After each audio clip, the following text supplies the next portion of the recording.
Believe it or not. Pero grabe to. Grabe po tong daan na to. Lalong nasira. Dito po to sa Santa Maria, Laguna. Kapag mag-shortcut po kayo papunta ng 7-Up Hills and then papunta na nga po ng Jariel's Peak. So sa ngayon po ganito po ka grabe ang daan dito.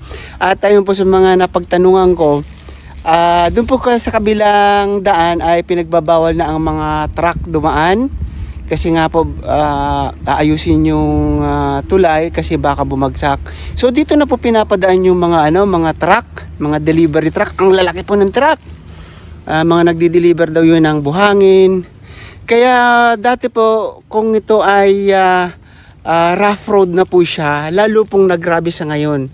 Nagsipaglaliman po yung mga lubak. At sabi nga po nung babae kanina doon, kung nung dati pa po daw ay kalsada, ngayon po ay bukid na. So yan po, grabe. Yan, titingnan natin.